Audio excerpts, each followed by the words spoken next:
desert branches. Before his walking stick, the water skin.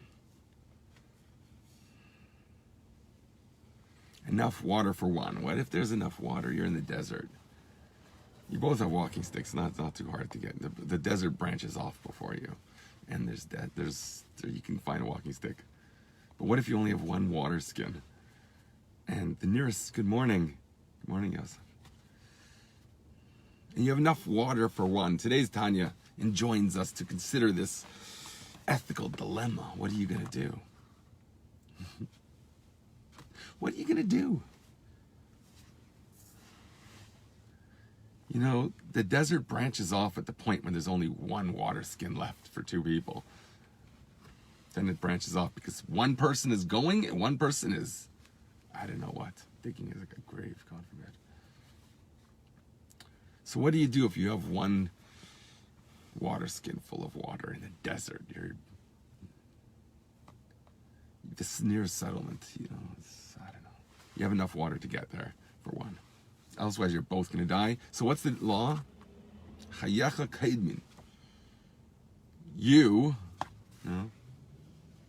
don't count. You come first.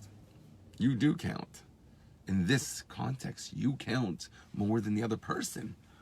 I don't know the why. Maybe we'll be clear from when we learn the Tanya inside. The flip side of this, good morning.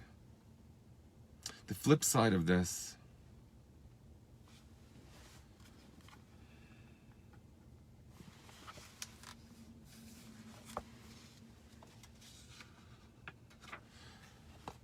is when you have enough. So what constitutes enough to be able to share with another? When do you have enough room in your household to take in another person?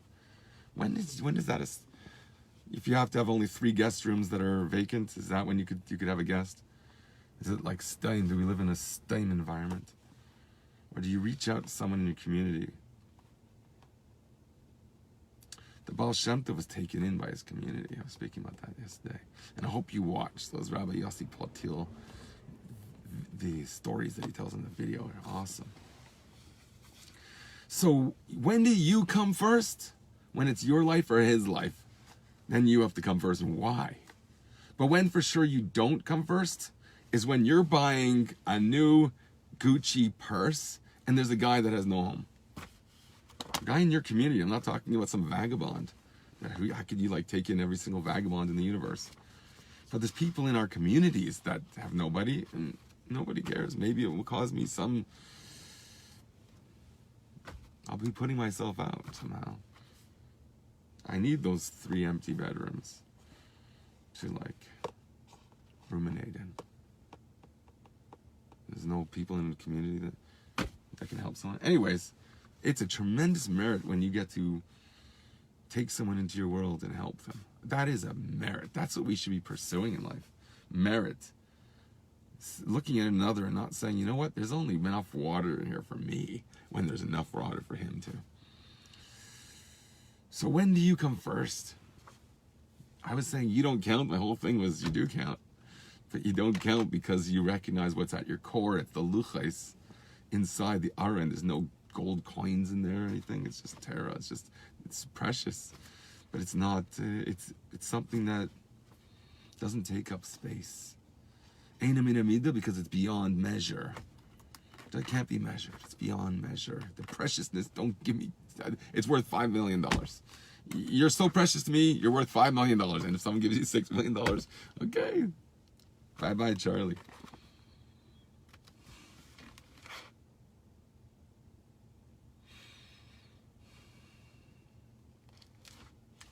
So I want to learn this Tanya. It's very short, but I'll probably ramble, right? So get out your walking sticks. But before you get the walking sticks, go for, because there's a lot of walking, before his walking stick, the water skin, he's the one that's taking the water skin. There's only one. Which path do you take? What do you take? You take the water skin before you go on any journey. I'm taking that water skin with me. I need a source of life. What's water? So we learned that from today's a yum yum. So I can't resist now. I'm going right into the yum yum. I was going to do the Tanya, but the yum yum just jumps out at me because we're talking about water. You have one thing of water. Maybe this will be a hint as to why chayacha kaidmin. Why did you come first? This one thing of water. Why should you get the water? Let him have the water. Flip a coin. Why do you come first? God gave you the water skin. It was yours. Why? We have this whole question of Mordechai when he's with Haman. I think they had that situation. And he had to institute this halach, if I remember correctly, from the children's cartoons. They teach you a lot. Like, that's how most people know much more than absent fathers that don't read to their children like a million books. They'll know that the whole Torah inside out, and you have to get with the program. So wasn't that the situation with Mordechai and Haman? And they had to make a contract because Mordechai asked him to give his life. He risked his life for him, so he gave his life to Mordechai as a slave. He wrote it on his shoe or something like that, so Mordechai would just lift up his shoe every time to what he wanted him to. Haman wanted Mordechai to bow to him. I think he'd lift up his shoe, and it would remind him of what he wrote as something like that. So that's a good illustration. If I got that story right, that's a good illustration of when you have one thing of water. That's serious. God gave it to you for a reason. Yes, sometimes people are gonna chas v'shalom fall off the cliff, but that doesn't mean that you have to fall off the cliff. If God gave you miraculously a ladder to walk across a bridge to safety. So, but it seems so harsh still. Why? We still have to ruminate on that in this room, okay, this bubble. So the Alter writes in Siman Tes Zayin in Igeres HaKodesh, 16th epistle in Igeres HaKodesh, the holy letters of the Rebbe, the Alter Rebbe. He says, my brethren, I feel your pain. I know it's difficult for you, okay? You're literally not making any profits in your business now, downturn in the economy, and you have to borrow to live. Who doesn't live like that nowadays? I guess that was a big chiddush. I guess that was the big thing in those days, to have to borrow to live. But that's what it says. The Alter Rebbe feels their pain. There's a pain associated with that kind of lifestyle. But it's a schus. The Frierdiker Rebbe said you should be willing to go into the red for hafatza, for trying to live a Torah life and publicize godliness in the world. You have to be willing to go into debt for that. Do we take that advice seriously? I mean, that's coming from a pretty high place. So the Alter Rebbe is asking for mercy for these people who are suffering. Nevertheless, it's not good what they're doing. As in terms of what I've heard lately, that they stop giving, they're taking care of the poor people in Eretz Yisrael who have a serious nefesh to continue the legacy and the heritage of the land. And if we don't have mercy, then who will? Oh, it says, it says that you're supposed to give life and sustenance and help your brother live. The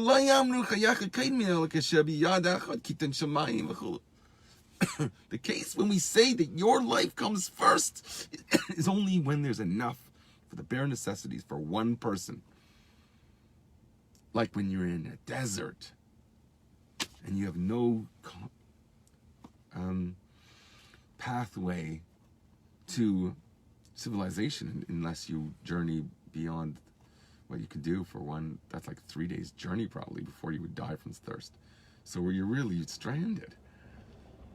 It's almost never that you'll be in such a case. So you're always trying to share whatever you have with someone who has less than you. So and he specifies here, "Kol dvarim elu kaidmin l'kol malvushe kavod v'zavach mishpacha basar v'dagim v'kol matamim shel adam v'kol." It says v'chav base. I don't know. I don't know. Other examples.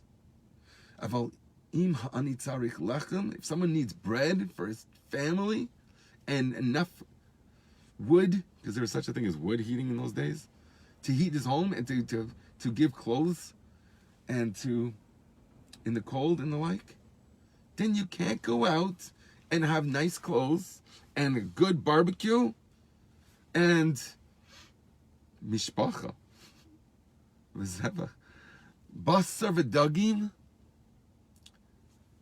meat and fish. Okay, I forgot to finish the I just introduced this Hayom and I forgot to do it because I wanted to talk about water. Oh my goodness, I'm sorry. I'm gonna jump around here. I like to do that when I have to. It says in Hayom Yom Rabbeinu Zaken being nach in Vitabs hat amal gesagt the Torah Eifin Pasuk Atem Netzavim. Okay, it says in Torah.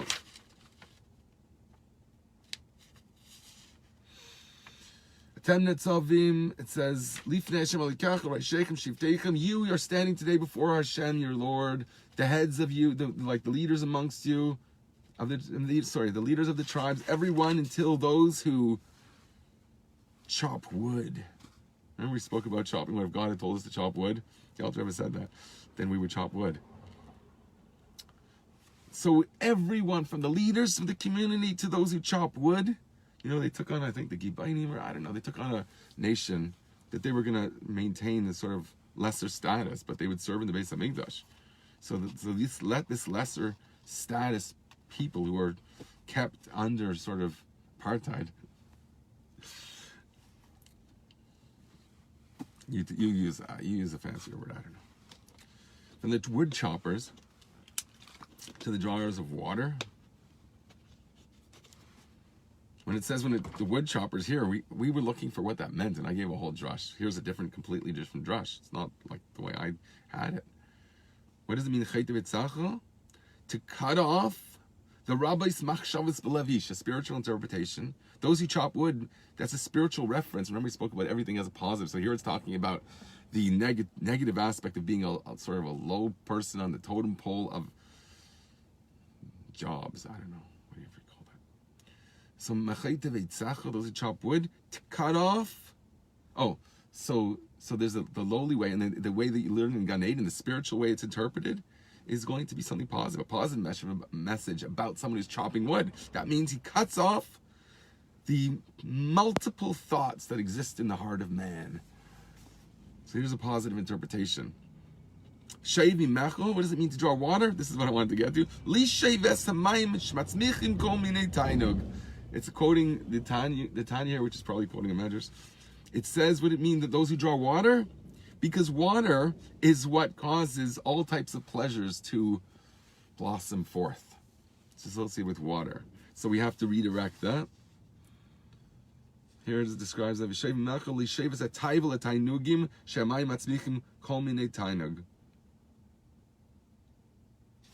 we draw that, presumably it means we draw it towards holy things, okay? Allah salah hachach.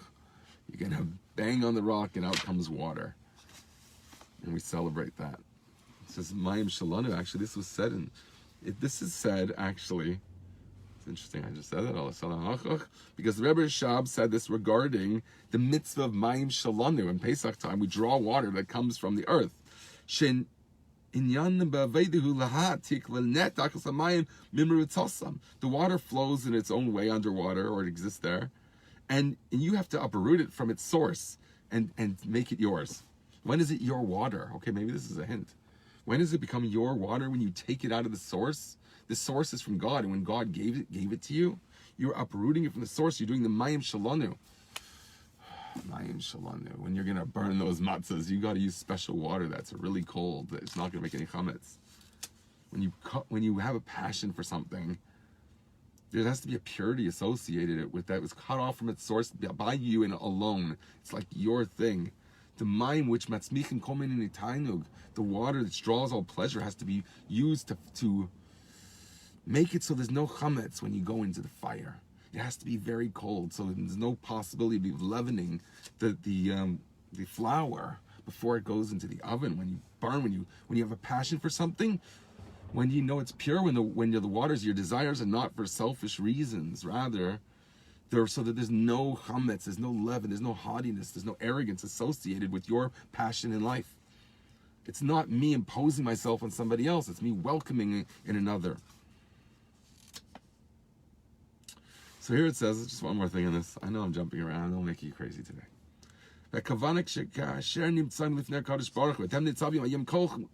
You today are standing, all of you, before the Lord your God. It's talking about Rosh Hashanah, incidentally. Okay? In one sense. Everybody here, all ranks of people stand before God today. And it says there in Likutei Torah, the Alter Rebbe explains that all these levels show that everyone has to be one. They have different roles. But I learned this with someone once earlier. I was sent specifically by my Rosh Hashiva to Makar of this person. And this person was resistant and reluctant. And when we learned this together, the comment was, why can't everyone just be equal? Why do we need someone that's the head of the tribe and we have a lowly water carrier? And I presented that question in a more Torah perspective. And questioning the whole idea of apartheid in the terms of conquering a nation and therefore making them the lowest echelon of society. So she was sort of sensitive. It was a girl. Okay, I gave that away. I was sent by the Rosh Hashiva because I was with someone before I became religious, and I lost that person. And this is the conversation, like the final religious conversation that I had with this person before. I said, you know what? You have a different path than me. But the idea was that it's an inability to respect the fact that there are going to be different levels. And a person, the whole idea is to recognize there's someone above me and there's someone below me. And I'm like, it says the angels have their two wings are up in the air. They're not like on the side, they're up.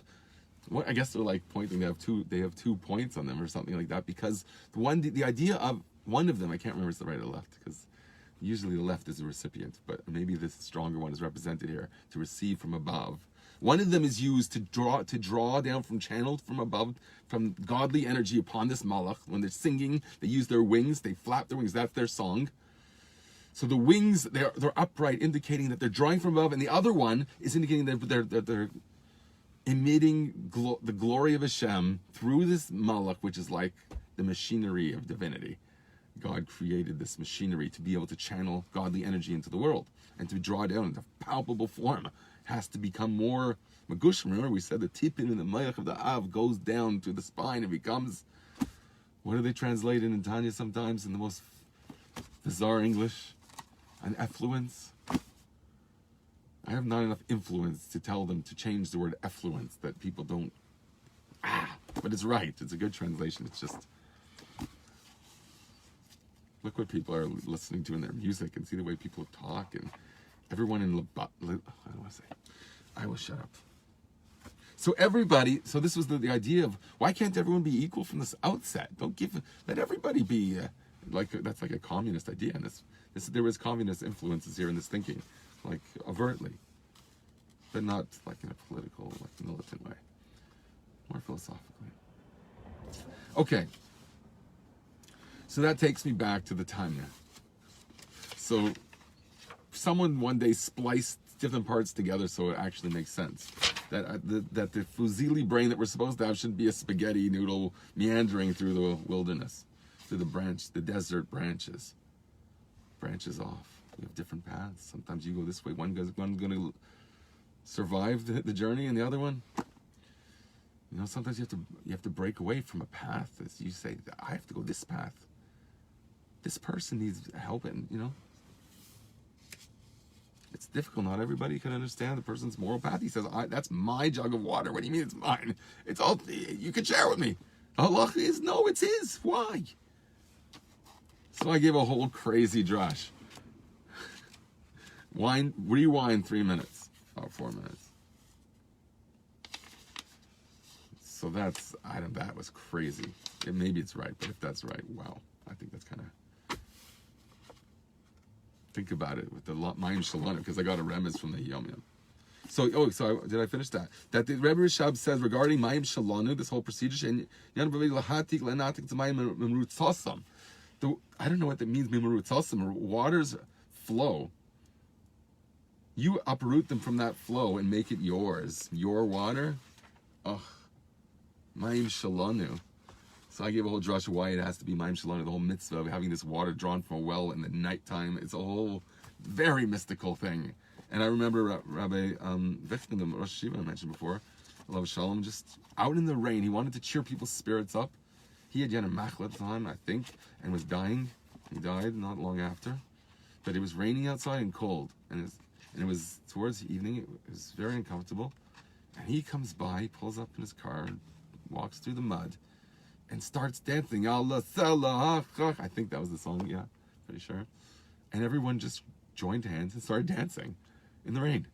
Cold rain. That was real. That was a real moment. Raw and real.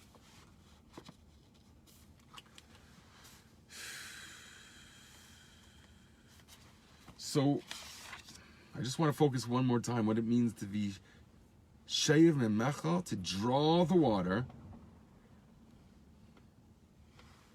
from where they want to go to where they should go. That's a bit difficult here if you have to choose to take that one bottle, that one water skin, that one water bottle that you carry with you everywhere, just in case you get the slightest bit thirsty, you have a water bottle in your hand. Other people, I got made fun of when I was I was a bacher even, from carrying around a Tanya. It's a big, thick, not a Tanya, a chitas rather, big chunky book. It looks like you're carrying around a brick. Someone said, it's a pasnish, by dear. What are you walking around with this? They didn't know me as like growing up religious, and it was just very unusual to walk around with this book. Always like, always learning. Like, I was a bit crazy in those days. I hope I stay crazy in a good way. Okay, let's leave that aside. To draw the source of your pleasure should be uprooted from where it is. How does this have to do with, if I'm going to darshan that, to say that you take the water? Why is it yours? God gave it to you, so why should it be yours, not the other person's? Everyone's blood is just as red, isn't it?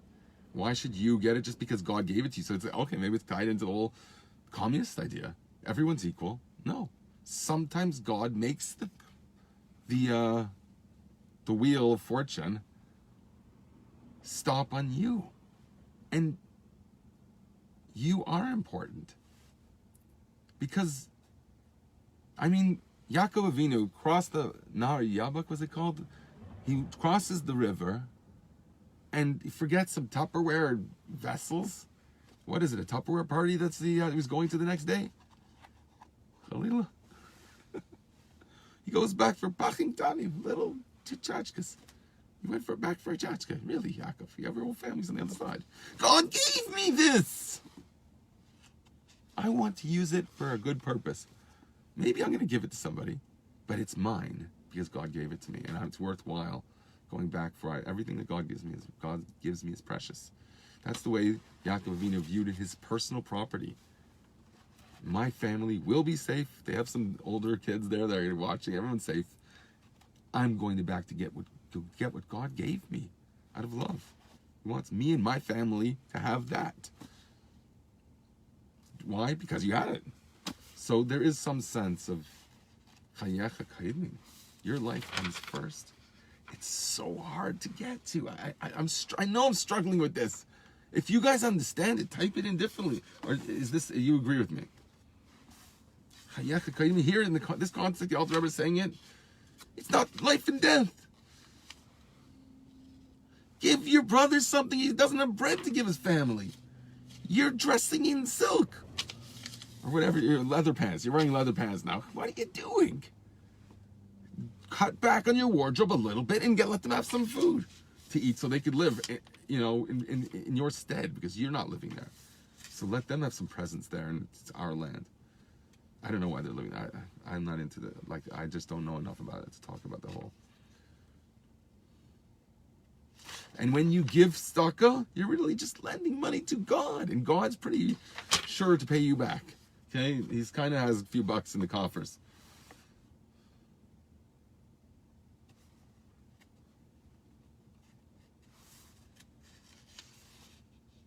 Okay, and then you'll be blessed if you do it, says the Alter Rebbe. So, okay, it's really late.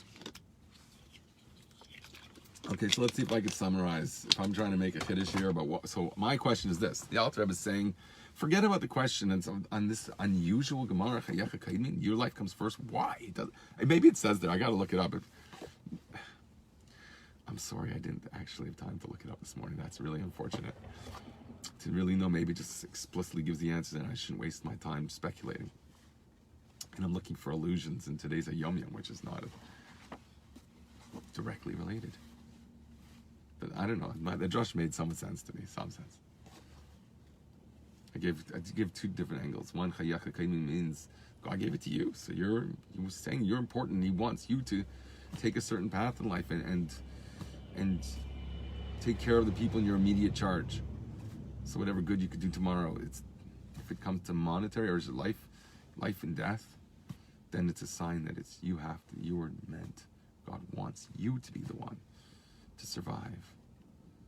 Not because you want to hurt someone else, chas v'shalom, but that's the way he signed. I don't know. You figured it out. My other explanation it has to do with haughtiness. So if you uproot the water, so you're not driven by your own personal hedonistic goals and expectations of life, but rather you're prepared to uproot it from that and draw it upwards. In other words, to delegate it towards God to be used in the process of not succumbing to haughtiness and selfishness. Then when you burn in the oven and you're baked, you're going to be this holy matzah that's not affected by arrogance and and narcissism and like self-driven goals.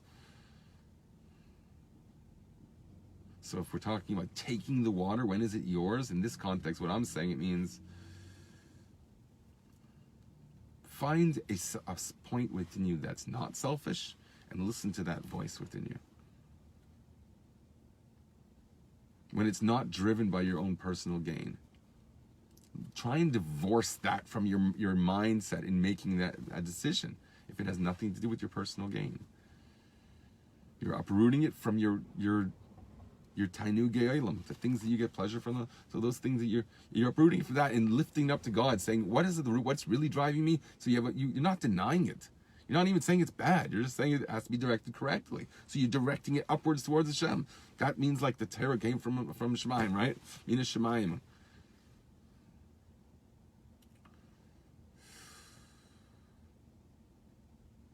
Came down our Sinai Torah. The Tachtainim also went up to the Elyon, I understand it. Draw the water up. And if the Torah is there to meet that, then we know. Then the Torah is telling you it's not driven by your own desires like water represents. It's driven by the purity of water, the clarity of water, the life-giving, and the pleasure associated with good pleasure, which is whatever God mandates as something that is good pleasure. If you're a healthy person, you'll agree. Okay? If you're a healthy person, you'll see the wisdom of the Torah, how that, whatever it defines as a worthy expression of something that drives you, that is what you're dancing in the rain about. That's what drives you to say, this is worthy.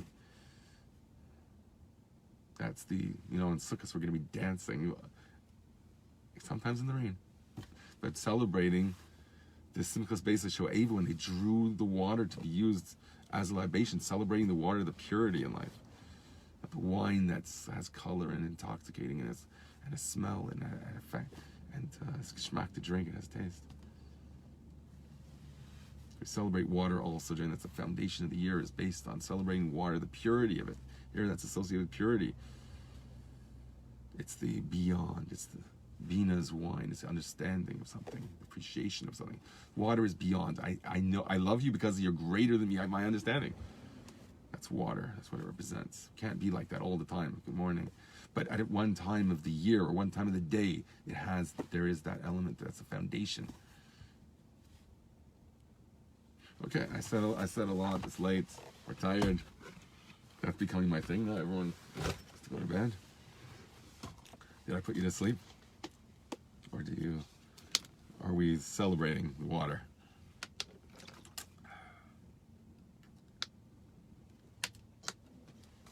Okay, I'd really like to hear, because that was a tough one. I don't know if I got it. I gave like two ideas. I said what I think that simple shot of the Alter Rebbe in the Tanya, the way he interpreted, was basically, forget about that question for now. Look it up in the Gemara, okay? Nothing to do with this conversation. Here we're just trying to quantify it. It only applies in life and death. Every other time, so he's encouraging people to do something practical.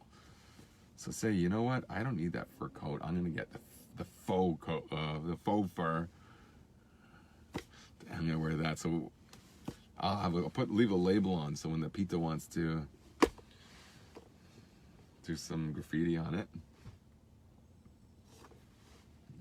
say, well, look at the label. It's fake. Why? Because I had to give money to the poor people in Eretz Yisrael. Maybe you could turn the spray can on yourself and just turn yourself around. Realize there's better ways to operate. I haven't encountered that, but I've heard about it. Anyways, have a great day, everyone. It's been lovely.